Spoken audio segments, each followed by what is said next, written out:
ইতিমধ্যেই বড় জয় পেয়েছে বিজেপি। বিজেপি বাংলায় বড় জয়ের পরে বিশ্ব বাংলা কনভেনশন সেন্টারে প্রথম একটি বড় বৈঠক, এবং সেই বৈঠক মূলত নবনির্বাচিত বিধায়ক দলের সঙ্গে বৈঠক, এবং এই বৈঠক করবেন অমিত শাহ নিজে। এবং অমিত শাহ যেখানে বৈঠক করবেন সেই বিশ্ব বাংলা কনভেনশন সেন্টার, এবং সেই যে মঞ্চ, সেই মঞ্চ আমরা এই মুহূর্তে দেখাচ্ছি। আমার ক্যামেরা পার্সন বাপুন শাহ সেই মঞ্চের ছবি দেখাচ্ছেন, যেখানে অমিত শাহ নবনির্বাচিত বিধায়ক দলের সঙ্গে বৈঠক করবেন। এবং এই বৈঠক কিন্তু খুবই তাৎপর্যপূর্ণ এবং গুরুত্বপূর্ণ। এবং যেহেতু আগামীকাল শপথ গ্রহণ অনুষ্ঠান, ব্রিগেডে হবে শপথ গ্রহণ অনুষ্ঠান, তার আগে এই নবনির্বাচিত বিধায়ক দলের সঙ্গে যে বৈঠক, সেই বৈঠক কিন্তু খুবই গুরুত্বপূর্ণ এই কারণে যে এখান থেকেই পরিষদীয় মন্ত্রী, সেই পরিষদীয় মন্ত্রী ঠিক হবে। এবং শুধু তাই না, এখান থেকেই মুখ্যমন্ত্রী কে হতে পারেন সেটাও কিন্তু ঘোষণা হতে পারে। অর্থাৎ সব কিছু মিলিয়ে আজকের যে দিনটা, সেই দিনটা কিন্তু খুবই তাৎপর্যপূর্ণ। বিশেষ করে এই যে বিধায়ক যারা হচ্ছে, নবনির্বাচিত বিধায়ক, নতুন বিধায়ক যারা হয়েছেন, এবং তারা কিন্তু অমিত শাহের সঙ্গে সাক্ষাৎ করবেন, এবং সাক্ষাতের পাশাপাশি অমিত শাহ তাদেরকে বার্তা দেবেন, এমনটাও কিন্তু আমরা জানতে পারছি। তবে আমি চেষ্টা করব একটু কথা বলে নেওয়ার জন্যে। আমার সঙ্গে রয়েছেন এক বিধায়ক, মানে আপনি তো নতুন জয়ী হয়েছেন, এবং অমিত শাহের সঙ্গে সরাসরি আপনার আজ সাক্ষাৎ হবে, এবং এখানে নবনির্বাচিত বিধায়ক দলের বৈঠক, এবং সেই বৈঠকে যে অমিত শাহ আসবেন, সাক্ষাৎ হবে, কথা হবে, কি মনে হচ্ছে? অমিত শাহজির আমার অনেকবার সাক্ষাৎ হয়েছে। ওনার কার্যক্রম পশ্চিমবাংলায় প্রধানমন্ত্রীজির আমি দেখতাম। আমি পার্টির সাধারণ সম্পাদক ছিলাম, সহসভাপতি এখনও আছি। আমাদের জন্যে এইটা হচ্ছে যে প্রথমবার আমাদের বিজেপির সরকার, আর প্রথমবার সরকার মানে আমরা এলাকায় যাচ্ছি, মনে হচ্ছে যে আমরা ফ্রিডম এখন পেয়েছি। দেশ যে সব বলছে যে 80 বছর আগে আমরা আজাদ হয়েছিলাম, কিন্তু এখন মনে হচ্ছে যে সব একদম বলছে যে রামরাজ্য চলে এসছে।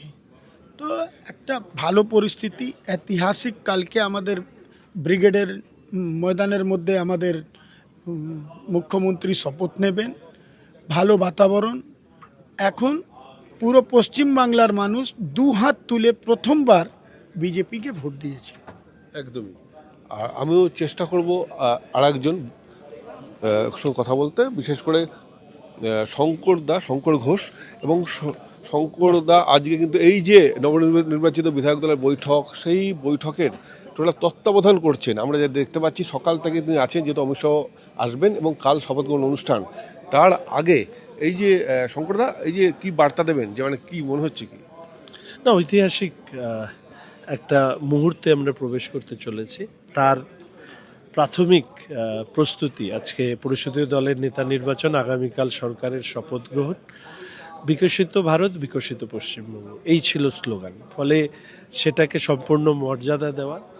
যদি দেখা যায় তাহলে বাঁচতে চাই বিজেপি, তাই পাল্টানো দরকার, চাই বিজেপির সরকার, ভয় আউট, ভরসাহীন, এই তিনটের কম্বিনেশনের ফলাফল আমরা 4 তারিখ পেয়েছি।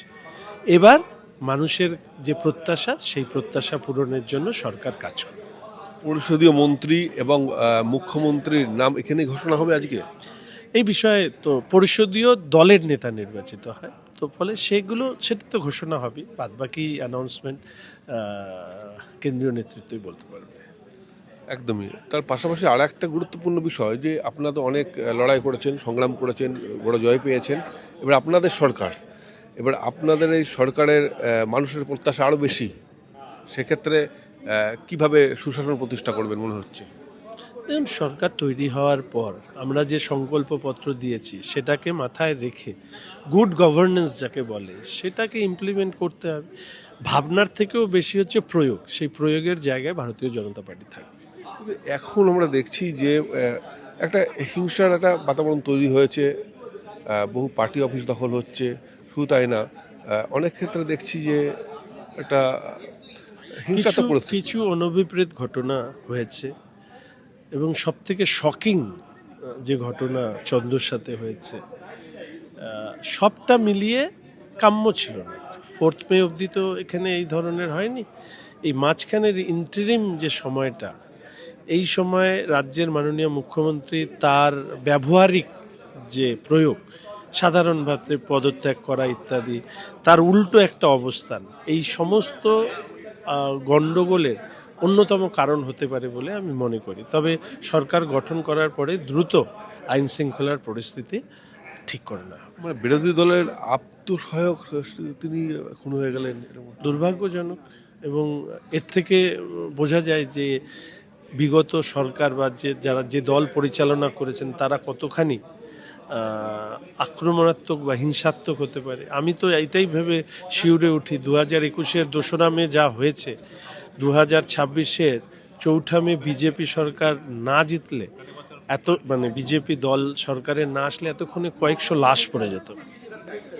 একদমই। আমরা কথা বললাম শঙ্কর ঘোষের সঙ্গে, এবং শুধু তাই না, আজ অমিত শাহ ঠিক এই জায়গাটা, নবনির্বাচিত বিধায়ক দলের যে বৈঠক, সেই মঞ্চ থেকে তিনি বৈঠক করবেন এবং সেই বৈঠক থেকে বার্তা দেবেন। আমি একটু আগে যেটা বলছিলাম যে পরিষদীয় দলের নেতা এবং মুখ্যমন্ত্রীর নাম এখান থেকে কিন্তু ঘোষণা করতে পারেন অমিত শাহ।